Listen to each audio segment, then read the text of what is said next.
Yes. Miitopia 3 teammate, the challenge run where you find out how important having a full party is. Miitopia has been done solo, thanks DJ, duo, thanks Daniel, and any sane person uses a full squad on their team. But what about 3? How much harder can Miitopia be with just 3 teammates? Well, let's find out. Here we go. This boss was incredibly difficult.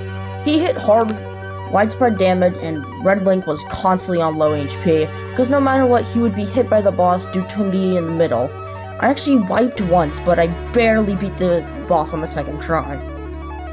Shockingly easy. It was very similar to the rock boss, it's just that it was way easier. This guy was pretty dang easy, surprisingly. Link did the heals, and I just kept shanking the boss to death. It took a while, but still pretty easy. This guy was way more challenging. He hit hard, and I had to be strategic with my sprinkles and the safe spot. Thankfully, me and Link kinda hit hard, so he went down after some time. Now, usually anybody would be scared of this boss, and I also was, but this guy was pretty dang easy because, you know, I underestimated my team's bulk. A really big joke until Link dropped to 1 HP. Even after that, it was still really dang easy. This was perfectly fine until Pokémon died, but once this boss didn't punch him up as a fight, as I thought it would. Green one was a little easy, and a little hard. Let's go on to next door. This lad hit hard, and I actually almost lost with him killing my Mii and Toad, and having me at 1 HP once I revived. Close, but I still somehow won. Shockingly, this guy was pretty damn hard. He hit hard, and Toad died a lot. I almost lost because I ran out of sprinkles, and the Bloons Cobra's magic attacks were so annoying. I barely won. This fight started out fine, but escalated pretty dang quickly. Both me and Toad died without any life sprinkles and 7 HP sprinkles, so we were screwed. But I am so thankful that Kirby killed the boss before I attacked again, because otherwise, well, GG's. This is another one of those fights where I lost on my first attempt, but holy, I did not expect this to be this hard. The magic fire breathing attack isn't as bad due to my team comp being very magic based, but it still does chip damage, which adds up over time. The physical attacks are the real quarry. It even hurts me a lot as a chef. I had to heal constantly, and I ran out of sprinkles at one point, but thankfully Avenge popped, which saved the entire battle. And also, Sleep Tight was actually pretty useful for once in this battle. So we have 2 different tales for this one. The first attack was so bad that I actually lost. These idiots comboed the heck out of my team, and was turned into saltine crackers by the time they were both low. On the second attempt, it was a completely different story. Sports Whispering obliterated the blade, and then the shield fell shortly after. A very tedious battle. And it was also very long. I somehow did this deathless, and I balanced between attacking and healing pretty dang well. It goes to show that the long safe route is the best way to victory. Next story was pretty freaking hard. Hopefully Realm of the Fae is easier. Pretty darn simple. Me and the horse carried the entire battle, and it only used the spider move once for some reason. Also, the Fan Fairies don't count as a team member due to them being mandatory. So yeah. This was very unfair, considering the battle literally started with a scientist horseplay, but the boss hit it hard, so I had to be a little careful, but still really dang easy. Hit hard, but died with some ease. Really lucky to win this one. The magic attacks hit hard even though I'm a scientist. I kinda screwed myself over by not being careful with my sprinkles. I had some turns when everyone in my party was just healing. Goes to show how hard this was. You know, this fight would have been a completely different story if Horse Whispering didn't exist. Half of the fighting I had to do was still pretty easy, and the only worry was Boldy actually eating tomatoes because they do a crap ton of damage. Surprisingly, debatably the easiest boss. Derp Dude and the Eldest Fan Fairy carried the healing, and me and Boldy shredded the boss to smithereens.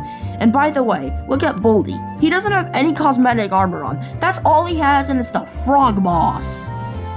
Realm of the Fae was a pushover. Time for Karkaton.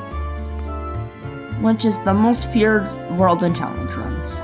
This better be fun. This fight was so easy it died to 2 glitches and a horse whispering. A little more difficult, but horse whispering exists, and also because we just do a lot of damage in general. Hardest out of the 3 so far, but our damage output is far greater than the enemy's damage. Fun fact, all 3 of these bosses ended in 5 turns or less. I was really worried about this boss, until I remembered a familiar purple powder could be used. Due to the tanky nature of this team, Cerberus didn't do as much damage as I thought it would. Could have gone south really quickly, but it didn't. This fight sucked because I didn't have my usual team, and because the boss and minions shredded your health. Toad served no purpose, but Kirby kinda helped. Thank the Lord for Purple Coke and Horse Whispering, cause otherwise this fight would have been a nightmare. I don't even need to say anything, I just need to say 2 words. Purple Coke. Really easy with the combination of Hyper Sprinkles and Horse Whispering. The fire breath damage wasn't as bad, but, you know, he attacks like twice and he always does it. So the chip damage adds up over time, but it was still pretty easy. You just needed to take a fat whiff of some nice purple Coke.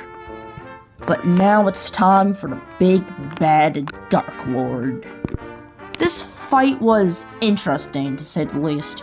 His first phase went down really easily, and then he stole me and Boldy's face, so Link had to clutch. You know, if Link wasn't targeting the Dark Lord the entire time, this would have ended really quickly. But no, he just had to lock into the Dark Lord because I decided to target him. A certain substance finished the job, but holy, this took way too long. I had to wait a really long time before Boldy finally got his face back. Karkaton was pretty simple. Now it's time for the Traveler's Hub, which is going to be very boring. Oh my gosh, a hard Traveler's Hub boss. Yes, I know, this guy was hard. High damage and frozen status. That was very a nuisance. And even though I got Horse Whispering twice, it was still messy. Especially when I died. Easy and uninteresting. Same can be said for this guy. Wanna spare some shield sprinkles? Wow, look at this exquisite cave. It's so intriguing. Oh, wait, what? Oh, yeah, I'm supposed to talk about this boss. Oh, I think its name was Easy. Oh, how cute, the little dog can heal. Oh, no, and he hurt your little heart. Unfortunately, this poor little dog had to suffer the wrath of some substance-full sword strikes from a certain bald guy. Traveler's Hub was all easy except for Yeti. On to the final world, Skyscraper. This guy actually posed some threat, but it was still pretty easy. And I won't make another drug joke for now, at least. Oh wow, finally, something interesting. Might as well can do this a solo run now, because Dirt Dude and Mudkip did absolutely nothing. I had to carry with Horse Whispering and Hyper Sprinkles. Nothing too difficult, but a decent challenge. Give me a moment, I need a synonym for easy, so this way I can stop using the word. This boss was effortless. This boss was so easy, my team only got hit once, and that was due to the tadpoles, which have so much health for some reason. Skyscraper was surprisingly easy. Now it's time for the Darker Lord. Before I begin my yap session, let me explain something. You're probably wondering, Pokemon, you can't do the body of the Darkest Lord, you have 4 teammates, not 3. Well, you are correct, that is technically cheating. But I think it's still fair game if I have a level 1 mage that can only do 1 damage. 1 damage isn't going to change the fight. So, with that out of the way, let's go on to the left hand. This might be the most boring fight I think I've ever done in this game. There was no challenge, it was just a waiting game for my Mies to finally kill this guy. Same as the last one, but I actually had to use my brain for a bit. And now it's time for the Darkest Lord.